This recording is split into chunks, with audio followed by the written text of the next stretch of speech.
is Identity at the Center. Welcome to the Identity at the Center podcast. I'm Jeff, and that's Jim. Hey, Jim. Hey, Jeff, how are you? Oh, not so bad. Yourself?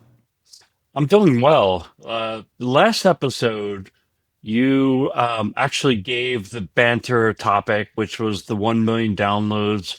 I think that was great news. But it's back to me. And this time, if you don't mind, I'm going to put you on the spot. So a topic we didn't prepare for, but it gave me some thought. And I think everybody, as part of their maturity of, learning the space and communicating what we do to executives and people that really aren't in identity, is taking this thing that we understand and explaining it in business speak. And I'm wondering kind of what tips do you have for our listeners? What do you do? What has your journey been like to take these complex topics and turn them into business speak that other people can understand?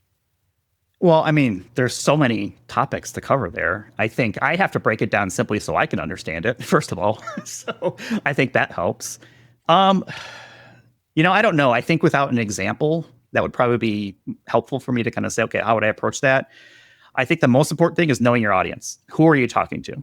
Are they a technical group? Are they not a technical group? Is it, executive speak, which is a more polished version of baby talk, just for some folks, right? Stuff like that. It's just use simple language. And I think try to use analogies or examples. That would be probably my, tip, I guess, without really having a topic to explain. I think analogies and examples are great, but sometimes I abuse that. Sometimes I start trying to come up with an analogy on the fly, and then it doesn't work. And sometimes it can even be embarrassing. A couple of the tips that I use is talking about outcomes, talking about objectives, just trying to kind of boil it down to like, all right, give me the headline, give me the story in, something I can relate to and something that just gives me the answer, doesn't walk me through all the details. Because I think as identity people, we understand all the details, and that can be a little bit dangerous, right? If we dive into details because that's our comfort level, then we're going to lose people who really don't care about those details like we do. There's a time for details. There's a time not for details. And you need to be able to answer the so what question. So what if I don't do this thing? Or so what if we do this thing, right? Whatever that is, what is the so what that is part of that message? Absolutely. And I think, final thing that I'll say is that I think practicing over and over and, practice with the people that are in your life, practice with your coworkers. Another great thing is like if you go to conferences and you talk to people who are in the industry who maybe do understand the details, practice with them. Start talking about things in terms of what is the overall story? What are you trying to get at? What are the objectives or the outcomes that you're driving for the business? If you can do it in that environment, you should be able to do it anywhere. Yeah, that's a good tip. I think there's a lot of practice that takes place behind the scenes. Know your content. If you know your content and you can confidently answer questions, that's probably the biggest thing. I think everyone has their own speaking and communication style. You'll kind of figure that out eventually, but know your stuff, and you're going to be a long way rather than kind of, fake it till you make it. It's a lot harder to get have a good, decent conversation if you're constantly scrambling or Googling behind the scenes, right? To like, what does that mean? Right. That kind of thing. Well, in terms of like summarizing stories and talking about conferences, one thing that we normally do is go through the laundry list of all the discount codes, but I think we're entering the peak season for conferences, and rather than spending 20 minutes just going through all the codes, what should people do? Yeah, we have way too many conferences that you and I are going to be at in some way, shape, or form. So we're going to talk about just at a high level, but go to the website, idacpodcast.com, scroll down. I've got all of our discounts there, more coming soon, but we are in the thick of it. There is 2 official cybersecurity summits that I'm going to be at. I'm going to be in Chicago, I'm going to be in Philadelphia. Then we've got the Authenticate conference that is coming up. That's going to be in October. So we've got some fun things we're going to do. I am happy to say that FIDO Feud is coming back to Authenticate. So I have been cleared to say that. I am working on the questions. And Jim will be a team captain. Megan is going to be the returning champion from Fight Alliance. She's going to take Jim on again with a whole new team. So I'm looking forward to that. Bigger, badder, better than we did last year, but that's very exciting. Final Feud was a lot of fun. The most fun I've had at a conference. Let's see. Then we've got InfoSec World. That's a new one that we just signed up for within the last week or so. So that's coming up also in October. We've got Identiverse in Washington, D.C. That's in November. And then to kind of cap things off at the end of the year, Gartner IAM. And we're going to be doing a new game show there, tentatively called Majority Rules, but a lot of audience participation, people playing their phones. Jim, you'll be up there on stage with me and probably Rebecca from Gartner and kind of doing our thing. But yeah, we're kind of doing like this whole, game show shtick at different conferences, and people seem to enjoy it quite a bit. Yeah, until it gets old. Why not keep going with it? I mean, people seem to enjoy it. We have fun doing it, and hopefully it continues to draw a crowd. I think we'll keep doing it as long as people keep wanting it. Yeah, it's a little counter-programming, I think, to some of the conferences where, it's like, okay, IAM or security talk all day long. It's all right, let's have some fun and, kind of get the pulse of people. So I like doing weird and interesting things, and, that scratches that itch for me. Let's just put it that way. Yeah.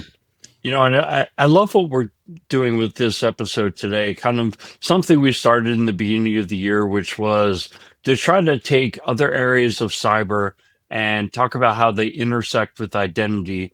And we're continuing that conversation today with two of our colleagues from RSM. Yeah, we're going to cover the intersection of cloud security and identity and access management. This is, I think, part 5 in a series we started early off in 2025. Started off the year with Ghazi in January. We recorded that one at last year's Gartner, and you can go back and look at Jim in his cowboy hat and cowboy attire. So that's the hook for that one. But yeah, you and I work with some just really smart, good people, which is one of the strengths, I think, of our organization. And so let me go ahead and take a second here to introduce Justin Devine. He's a Cloud Transformation Director. Welcome, Justin. Thanks, Jeff. Appreciate it. Yeah, glad to have you here. And then one of our colleagues in the digital identity practice here at RSM, we've got Vaishnavi Vaidyanathan. She's a digital identity director alongside Jim and myself. Welcome, Vaishnavi. Thank you, Jeff. Hello, Jim.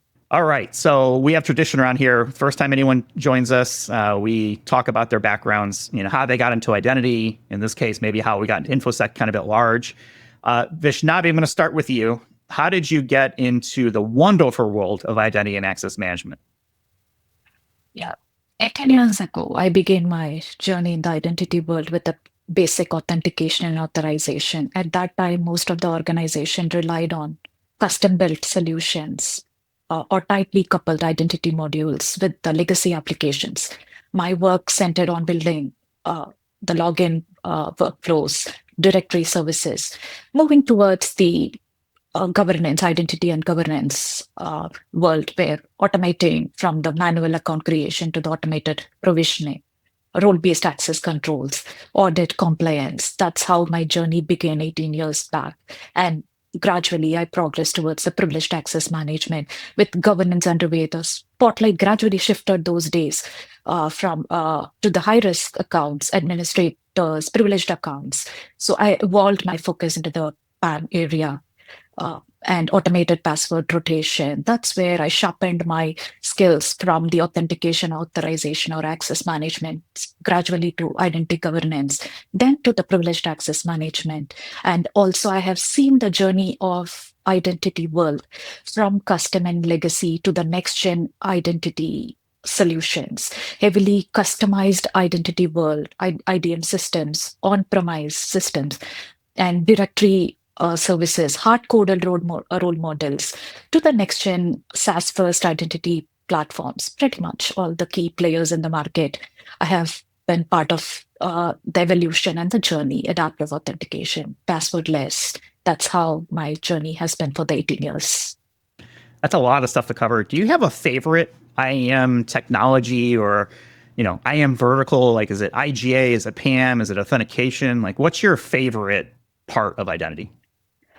Access management is something that always excites me because it gives the flavor of login, passwordless, biometric. I've seen how access management has evolved 18 years back, where we had everything custom developed login modules. And it was all the traditional directory services. Most of those ages, we had everything as an LDAP directories. Now things have evolved a lot. I come from a generation where I've seen everything in the passwords. We used to make sure WAF protection, everything is taken care of as part of customization. Now everything just happens with a click or a small configuration. So that really excites me. And consumer access management is also something that I always enjoy working, coming from a financial organization background in the past, where that B2C part of the world plays a very important role. And that's where most of the business lies for the financial organization or healthcare organization or be it retail organizations. So I really enjoy that side of the world. And all the tools that are in the market really excites me. And I have had wonderful experience in this 18 years working with almost all the top leading products in the Gartner quadrants. So does it bug you as much as it bugs me when you go to, like, as a consumer, you go to a website and they just have a terrible identity experience and you're like, oh my gosh, come on, like fix this thing. You just want to reach through, like, all right, why does my, the password is probably the most classic example, right? Okay, my password's not working and let me go to reset it. New password can't be the same as old password. What? Like, what is going on here? Like, it drives me crazy. Does it drive you similarly crazy, or are you a little more cooler and calm with it? Well, I would say sometimes it's both. As a consumer, sometimes it is really frustrating when I'm asked to reset my password or do certain things. But when I wear my identity hat, it says me, no, this is right. You have to do this. You have to configure your MFA. You have to make sure it's secured and you reset or you change your password frequently, or go with a biometric, or go with the certificate based authentication. It just prompts me to keep up with the standards. Well, I'm glad that it similarly drives you crazy, but it seems like you got a little bit cooler approach to it, which I could appreciate. All right, Justin, let's hear about your background. How did you get into information security, and do you consider yourself an identity and access management person? Are we going to have to award you an honorary title here as part of this conversation?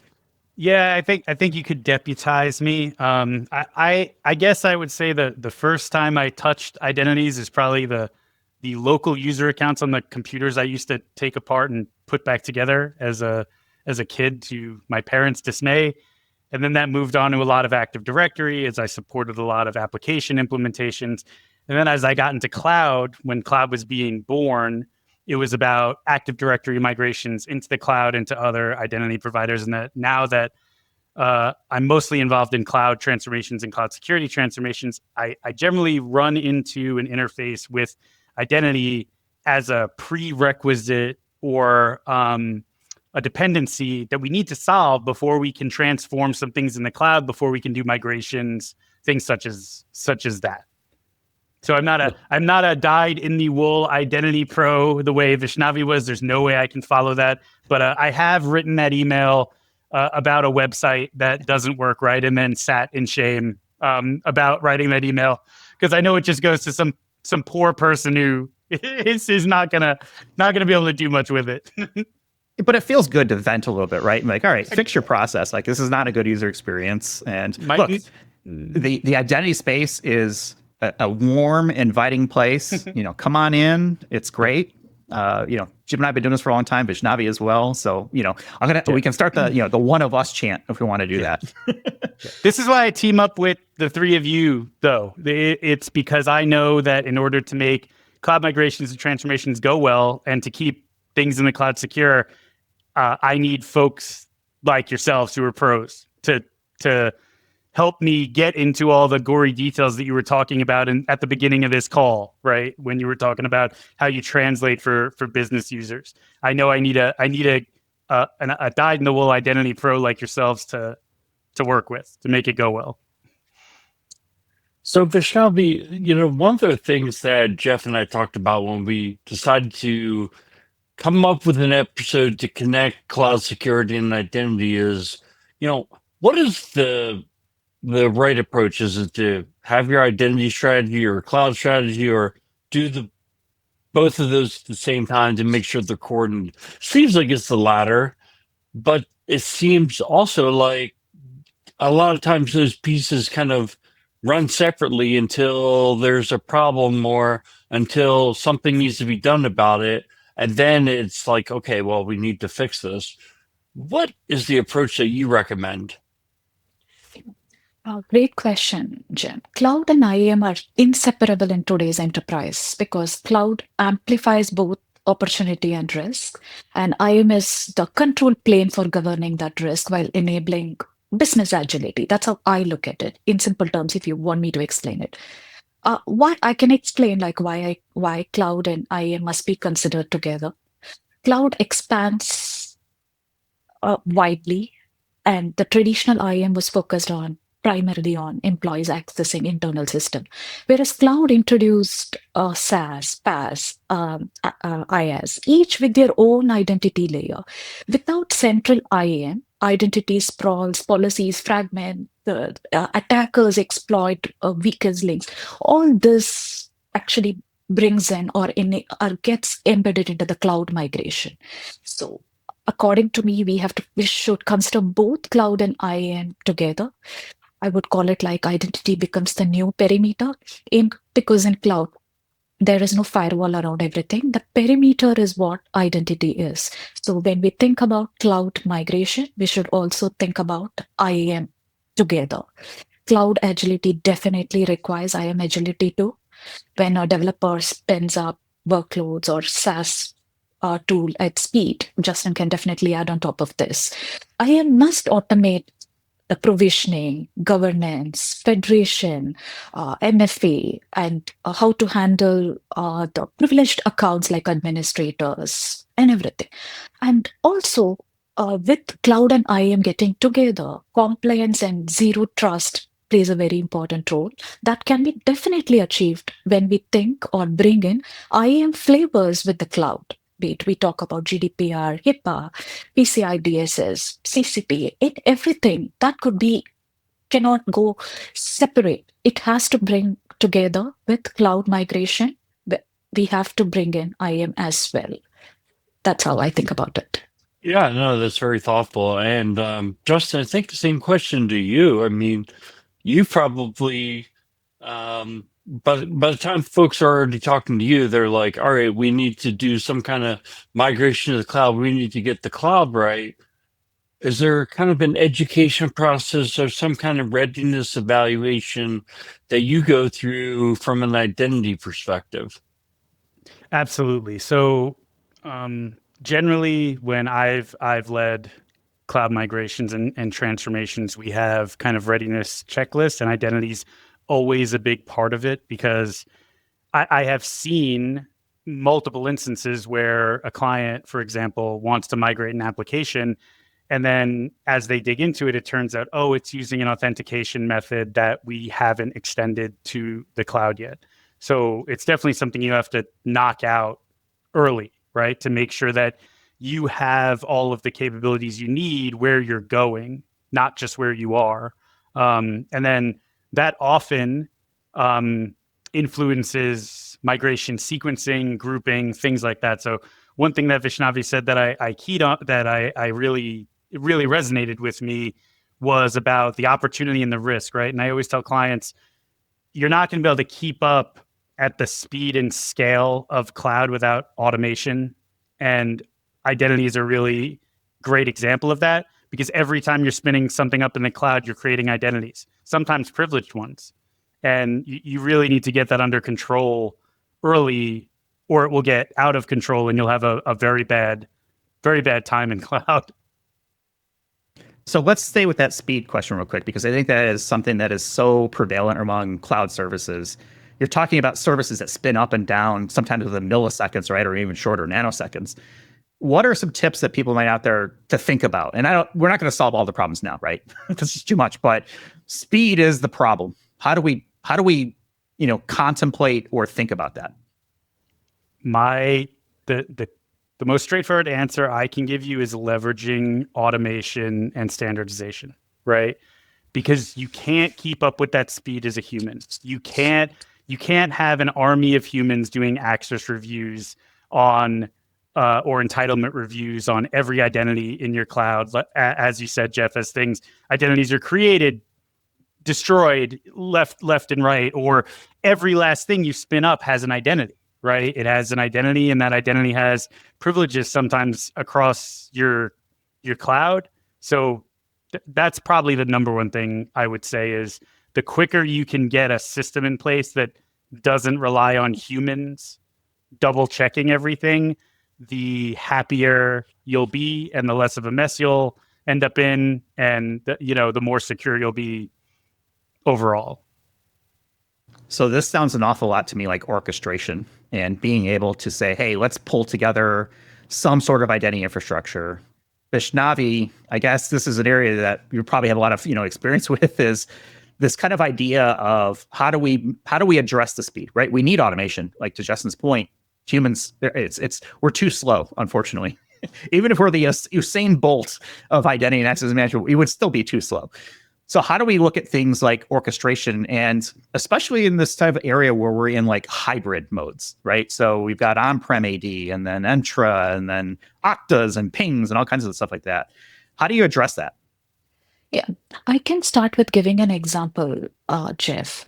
Since it is very, this answer would also add flavors to the previous question, which me and Justin tried to answer.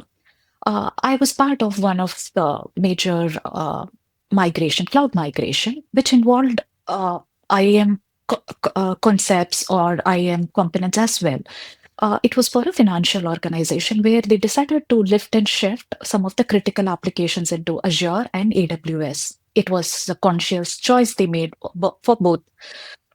They left the access management to the cloud native IAM without integrating it with the corporate IAM. So it was like, leave it as it is, take it, adapt anew. At some point, we saw user had bitter experiences, specifically with duplicate accounts across environments, orphaned accounts getting piled up. Auditors started flagging certain violation when it comes to least privileges. Just to speeden up the process, the decision was taken like, just leave it and shift it, lift and shift, and leave things behind. We had to take a pause there, make a right decision, like let's consolidate IAM for the organization, be it you have cloud, you have partially on-prem, if it is 50-50% or 80-20% or 30-70%, whatever percentage it could be. But bring it as a centralized IAM. We federated their on-prem with cloud platforms. Now we have a lot of orchestration products available in the market, or SCIM is very commonly seen in the market. We used it for SSO, automated provisioning, deprovisioning, enforced MFA across all cloud services. To give you a quick statistics, that reduced 80% of the issues we faced immediately after the migration. Just take a pause and unify the IAM for both. Since we started about this, definitely for organizations, orchestration plays a very important role. When they are caught up as part of the transformation, we will have legacy and modern cloud. We definitely need a connective tissue to unify them without breaking the business operations. Else it becomes very difficult for the business and also the technology team, be it the cloud team and our IAM team or the so-called service desk team, will be piled with tickets. So identity orchestration is the integration layer that connects the IAM system. It has an ability to talk to the legacy directories, homegrown provisioning engines, cloud IAM platforms, SaaS apps, privileged access tools and act like a cohesive identity fabric. I usually name it like bridging old and new models, automating identity workflows, abstracting complexity away from the end users. This is exactly what the middleware or the orchestration layer does. And there are now we have n number of orchestration layers or the tools that are readily available for us to pick up and embed it into the system as part of the migration. So what I'm hearing is that it's not a technology problem per se, right? There's plenty of tools out there that can kind of do the thing. So now I'm thinking maybe this is a governance thing. And Justin, I kind of want you to weigh in on this is if I'm looking at things from the cloud perspective, I'm pulling in a whole bunch of new services, right? It could be AWS, Azure, GCP, you name it. And those are just the platform providers, but I probably have a whole bunch of other SaaS solutions, right, that I'm using from that.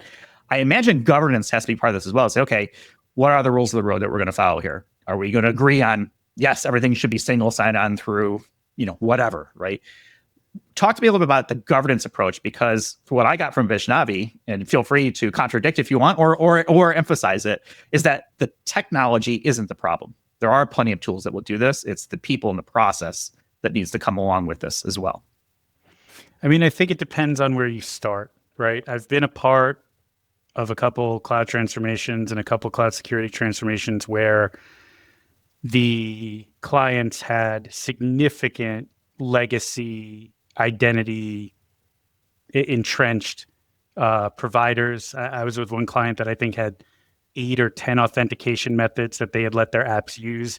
And they kind of had to do an approach where they sequenced what they were moving very, very much back to one of the earlier questions with how do you consider these things? They had to sequence things out to say, okay, we're going to get down from 8 authentication methods to 4, right? That's the big plan. But we can't do that all at once, right? Because we have apps using them. We have to move them off. We have to update those apps. And some of them we can't update. We just got to live with keeping 1 or 2 methods open because they're crown jewel apps.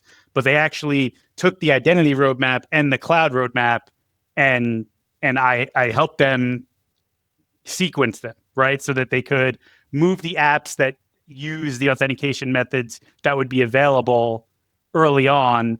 And then as they deprecated some and modernized some, they could move those. So I do think sometimes technology can be the problem, but I think that's more often true when you're trying to rationalize an existing kind of untangle a knot, right? Where you might have hundreds of apps.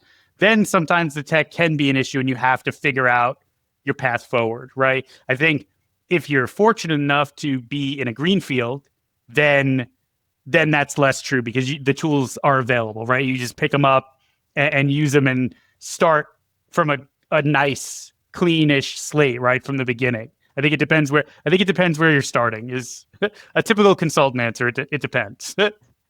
I'm glad you called me out on that one because I certainly hadn't, I meant to talk about, difference between greenfield and legacy. And I think that definitely is a part where, legacy technology is a pain. It may not be worth doing anything with it because it is such a pain. So I think we have to know when to say, sayonara, see you later. We're not going to do that. And that might be either getting rid of it, or it might mean that's just something we don't want to tackle and doesn't make sense to incorporate as part of the plan. That's always going to be an exception or a one-off or something like that. This idea of saying goodbye and knowing when to move things around and, when to, take what you've got. Everyone would love to have a greenfield, but that's not the real world, right? For the most part, is you're dealing with legacy decisions that were, I'll be generous and say they were probably a good decision 5 years ago, 10 years ago, we hope, right? But things change. And so we need to get better. How do you have a conversation, Justin, with those people that need to make that decision? Because sometimes things aren't broken or they don't appear to be broken. So why fix it? How do you have a conversation behind the scenes to say, hey, we do need to change this and here's why? Well, I can kind of pull on the same example I was mentioning before. A lot of it came down to supportability, right? If you're supporting 10 legacy things, it is an enormous drag on your IT and cloud and, your innovation, right? You're just not going to be able to innovate. A lot of your bandwidth, your velocity is going to be tied up with supporting 10 legacy things. So, I guess I kind of jumped right into how I've encouraged clients to do this, but generally that's the driver, right? It's you're not going to be able to really take off and go at cloud speed like you want to while these 10 things are hanging around your neck, right? It's tough for your team to support. You have people on your staff that they're on your staff just because they know this one thing, for example, right? Or and they could be repurposed to do better things. So maybe you get down from 10 to 3, right? Maybe you can't get down to one IDP or authentication method to rule them all, right? Because that may be too ambitious for a very large enterprise. But you try to show them how getting down to a couple could really free up a lot of resources and unlock a lot of innovation and velocity elsewhere. Yeah, that's a really great point. There's a whole area in the identity space called identity orchestration. A big part of that is making these different generations of identity technologies kind of work together. One of the things that I find, and I'm going to kick it back to Vaishnavi here to get her take on this, is that the practitioners who are, experiencing this rapid movement from the traditional on-prem data center kind of approach to the cloud is they've got identity tools that were built for the traditional approach. Okay. And now they're trying to stretch the functionality to do this thing, to treat the cloud a lot like traditional, one, because that's what they know. But two, that's also how the tools were designed. Is that the right approach? How far can you get with that approach, Vaishnavi? As part of when we talk about identity and cloud transformation and legacy and the new modern tools, definitely that's where the identity modernization also plays a very important role, Jim. So when we speak about identity modernization, as cloud moves fast, identities with the modern IAM model, who gets in and how and with what privileges, the cloud adaption becomes more easy to handle the shadow ID or orphaned accounts and compliant risk. Cloud requires modern IAM capabilities. So we should definitely think about IAM modernization. Having legacy tools can be accommodated using orchestration layer or whatever, but definitely IAM modernization is required when an organization starts thinking about cloud transformation. It is okay to hold on to legacy IAM as a directory specifically. That is something we cannot, within over a very short frame, we cannot come out of Active Directory or anything as such. Moving away from the legacy directory structures or the federated SSO models, or it could be even header-based or cookie-based applications. It is very difficult to just get away with it, but identity modernization is required. We have to think about solutions that will serve both their cloud as well as hybrid or an on-prem environment effectively, keeping the focus that the organization has taken the cloud journey and they are going to adapt the cloud to 100% at least in the next 5 years. So I would say kickstart the identity modernization. Yeah, Justin, I kind of wanted to pull you into the same kind of topic here because, one, I wanted to clarify, right? I'm not talking about old vendors versus new vendors. It's not really about the vendor. It's about the technology, but also the approach. Can the approach be the same for managing the cloud as you took with the on-prem? And I think identity kind of follows technology. So cloud's the advancement, and does identity need to change to support that advancement? I think it does. Fortunately, there are a lot of tools out there now to help manage the complexity that gets introduced via cloud.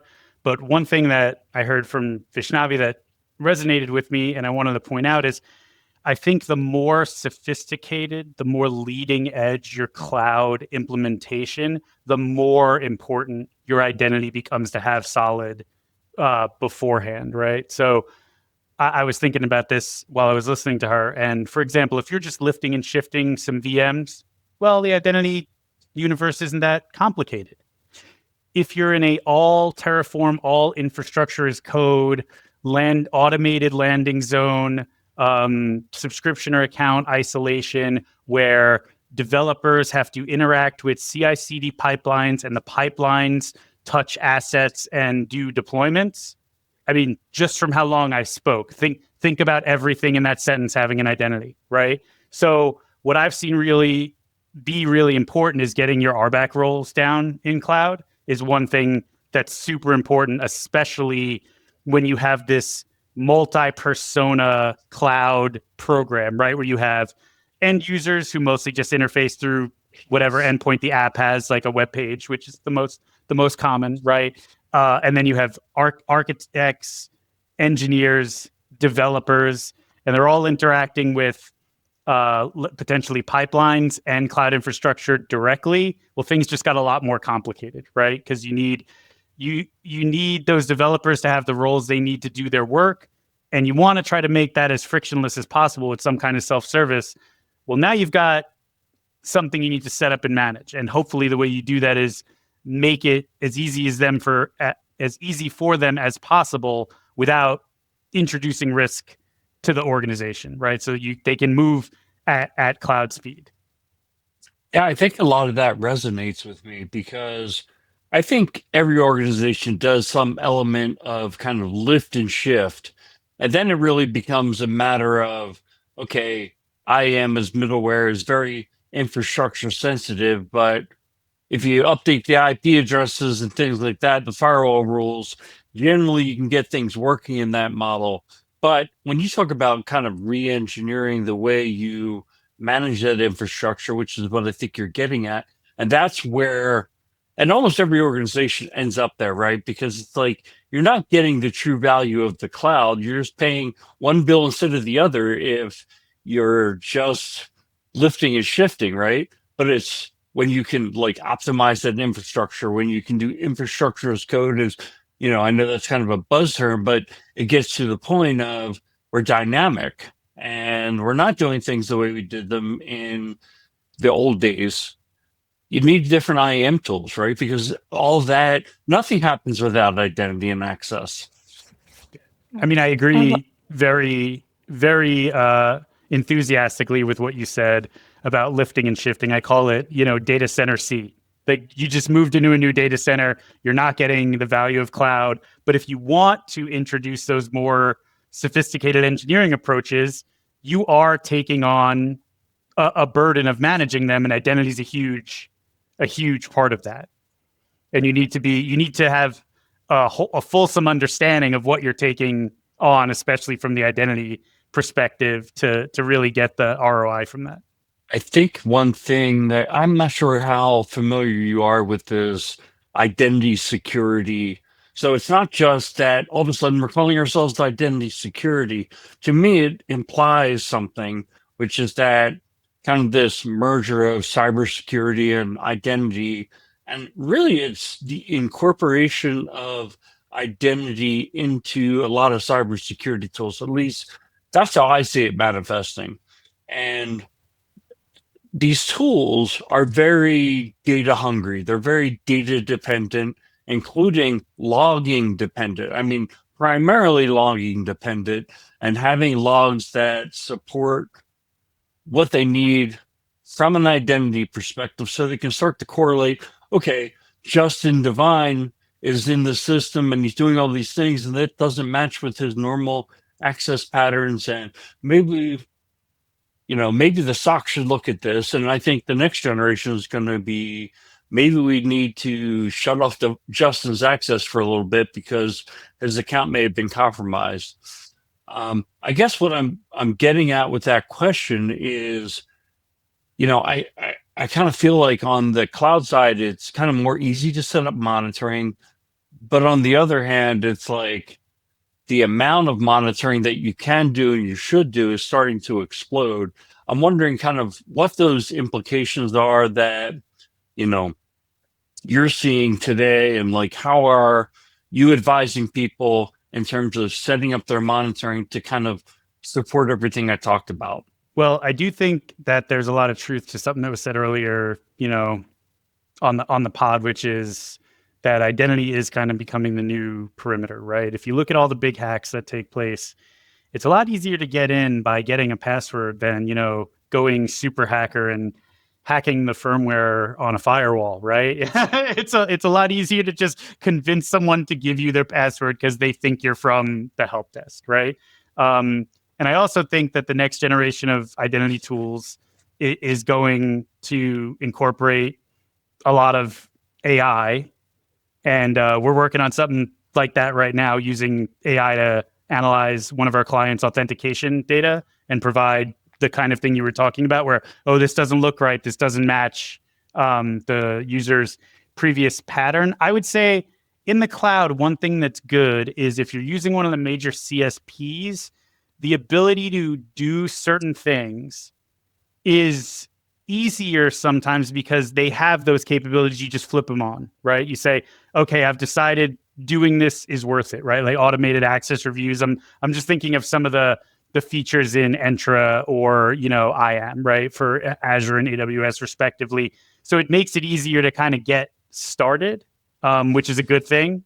The complexity comes when you go multi-cloud and add other platforms in, right? That's when you often end up going back to some of the more third-party solutions that can cut across a layer across multiple platforms and clouds. But I do think it's a good thing that the set of capabilities that are available to people running in the cloud from an identity security perspective grows all the time, right? Every couple of months, Microsoft and AWS are adding some secure identity security features to their stack, right? So I think overall that's a positive thing that they're within reach and sometimes fairly easy to enable. Now, the CSPs can't help with the complexity of your situation, your enterprise, but at least they're there, and I think that's very useful and probably a good thing for identity security overall.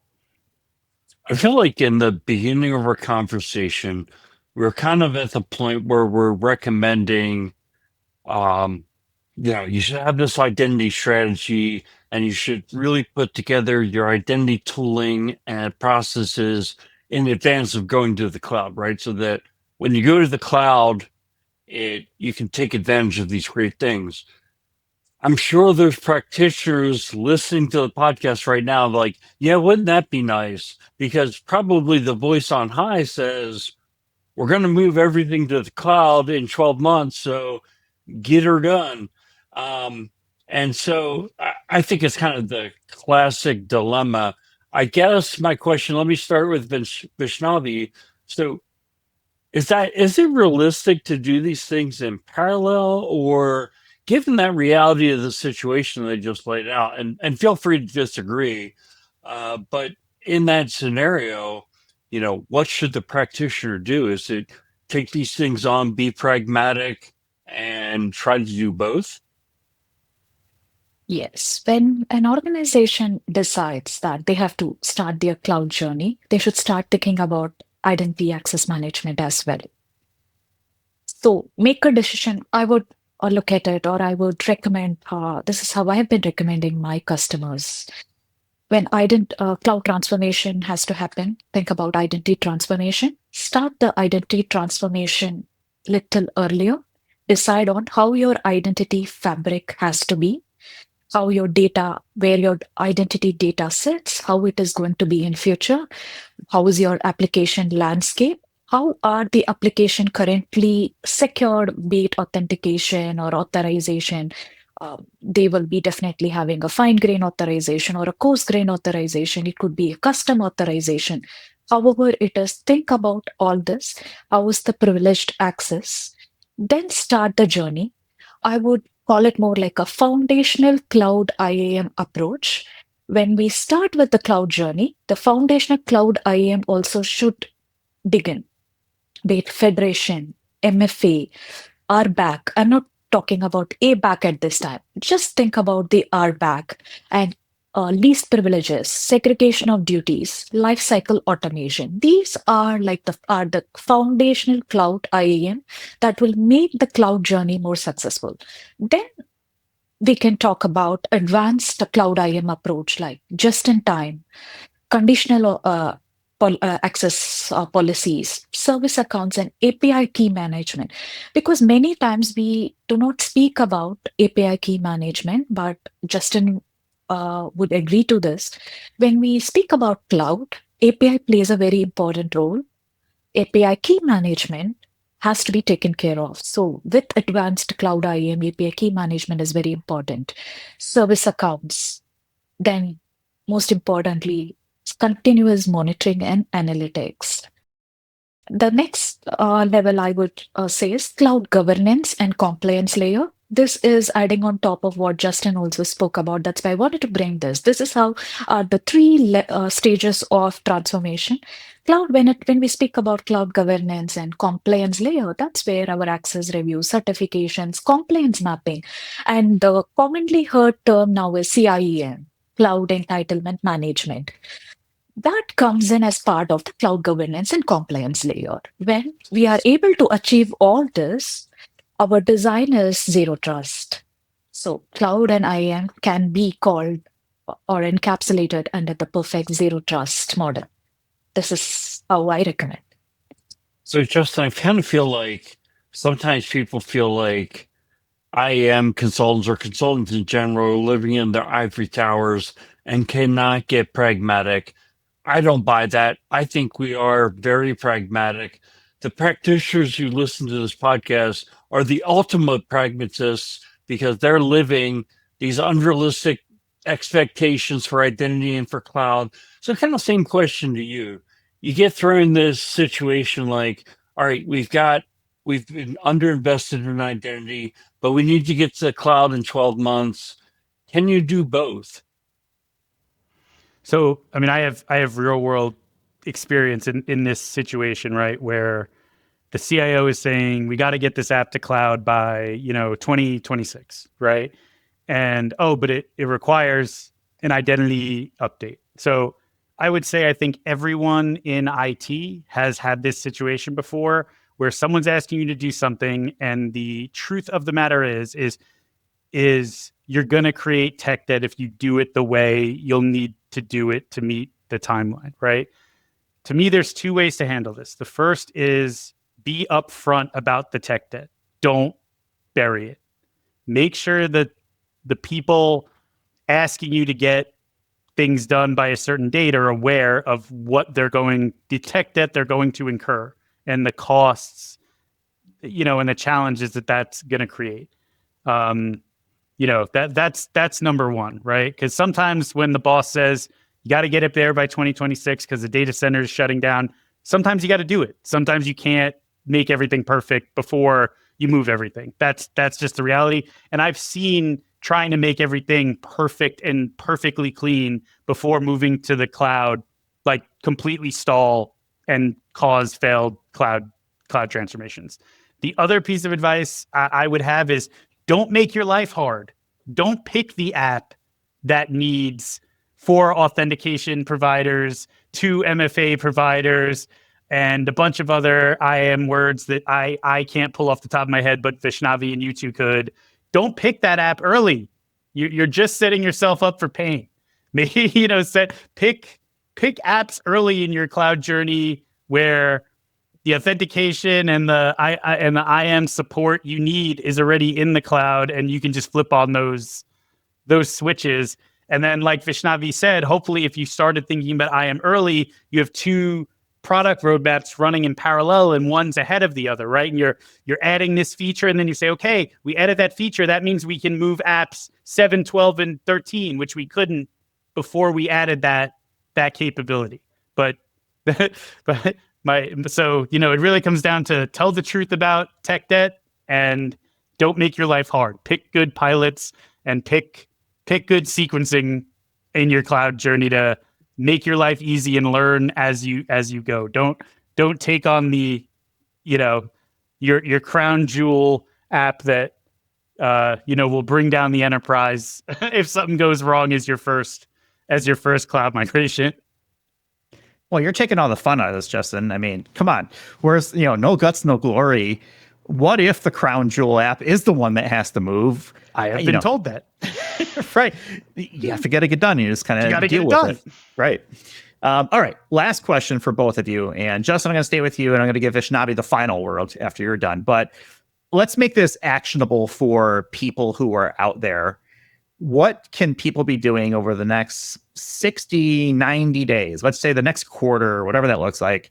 where they can actually improve either their cloud security or their identity and access management, or ideally both. So Justin, I'll start with you. And then Vaishnavi, we'll let you have the final word. So the number one thing you need to be doing in cloud that we don't always see is you have to be running automated scanning on your cloud. And you need to have people looking at that dashboard and responding to misconfigurations, just like you do in a SOC for anything on premise. If you're not doing that, if you're not running, that's the basics, right? Even before you have a big plan for cloud security, flip on your CSPMs and start burning down risk. It may not be the most elegant solution, but whenever I talk to a client and they're not doing that, I say, leave the room and go flip on the CSPM and start addressing the top things on the list from a risk perspective, and then we'll figure out the long-term plan. Because if you're not doing that, you really are leaving yourself exposed, and it's sometimes surprising that those features aren't turned on when we go to all our clients. So just so we don't lose people, you said CSPM, Cloud Security Posture Management. For people who aren't familiar with what that is, give me the 30-second definition of what CSPM is. It depends on whose definition you'd like to use, but generally there's two capabilities. The first is a tool that scans your cloud configuration, meaning how it is configured right now. It generally pulls that, via APIs. It comes over in JSON or something like that, and it scans them and compares them to known good states, right? It often compares them also to compliance frameworks like CIS, PCI, things like that. And it's often a layer that when people are early in the cloud, they don't think about the configuration of their cloud infrastructure, right? Some people also include what's called preventative scanning or static code analysis on infrastructure as code, where you can actually scan the code before anything ever exists in the cloud and pick up potential vulnerabilities that way. Sometimes the definition includes one, sometimes both, depending on whose website you're reading. That's fair. All right, Vaishnavi, final word before we get to some lighter note conversation here. What's something that people could be doing over the next quarter to improve their identity security? Yeah, from identity and access management, I would take considering three key towers we have. From access management, I would say start with password hygiene. If you're still using password, look out for the NIST 2.0 guidelines and make sure you have the right password hygiene. Next, enforce MFA. That is very important, and go to phishing resistant if possible, at least for the admins. Taking to the privileged access management, start enforcing least privileges. Just in time is readily available with most of the tools that everyone are using as of today. Try to leverage that. And the last, with the identity governance, start enforcing access reviews if they are not doing it, at least for their business critical applications. That is easily doable in the first 60 to 90 days. MFA all the things, and then make sure people have the appropriate access. Yes. Zero standing privilege is probably great. You want to get there, but to get to there, you have to start to whittle things down, right? Things like that. Yeah. Okay, so let's go to lighter note time. I'm going to ask you guys to bare your music souls here.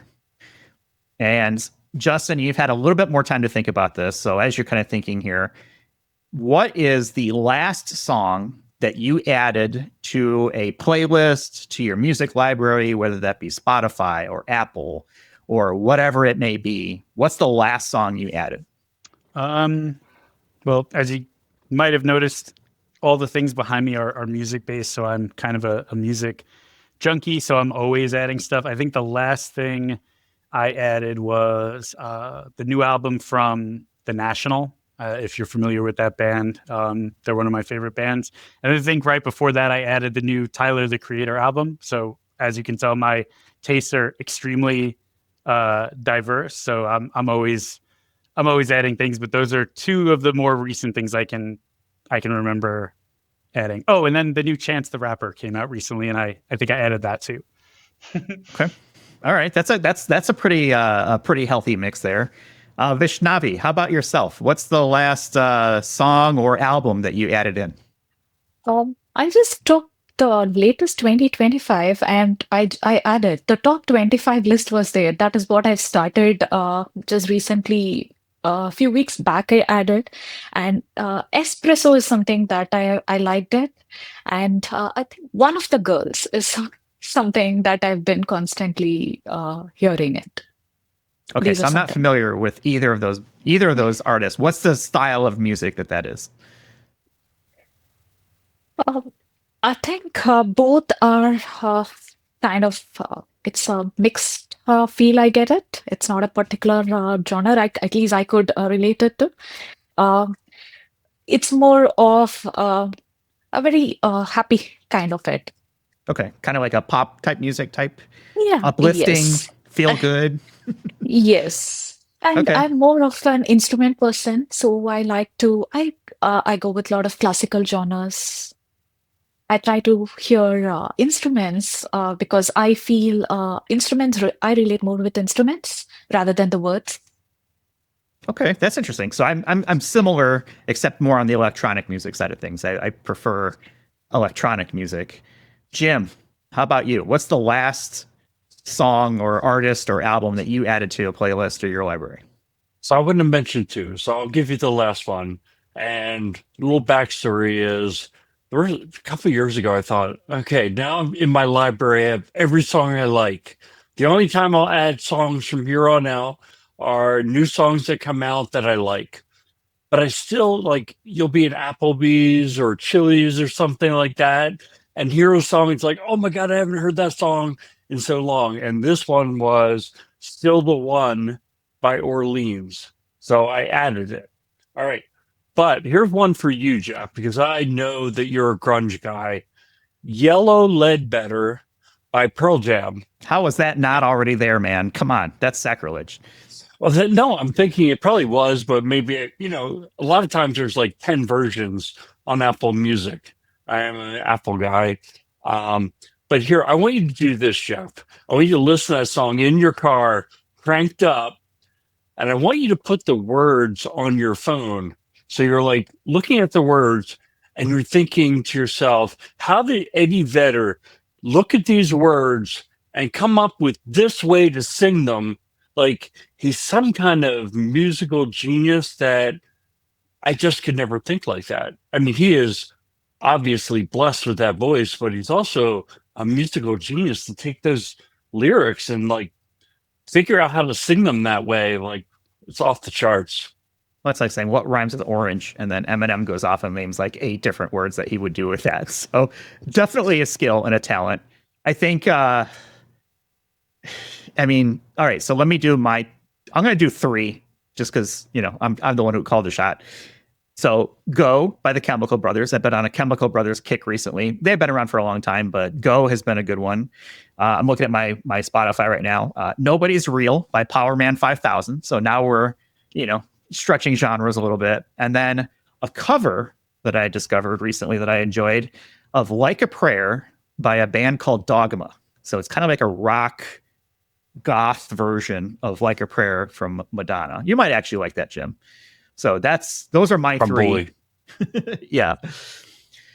Okay, so this has been just an action-packed, chock-full episode of information. I want to thank Vaishnavi and Justin. Thank you both for being part of this. I would say, we'll talk to you later, but it's probably more like I'll see you online on Teams or meetings and stuff like that.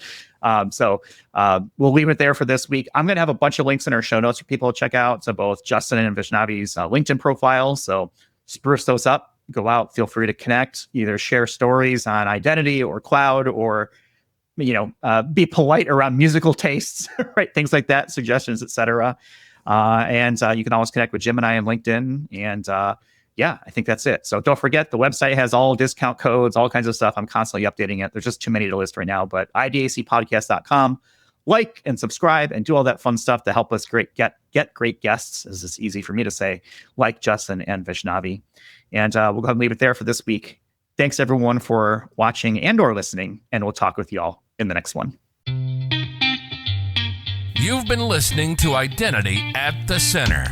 We hope you've enjoyed the show. Make sure to like, rate, and review, and we'll be back soon. But in the meantime, hit the website at identityatthecenter.com. See you next time on Identity at the Center.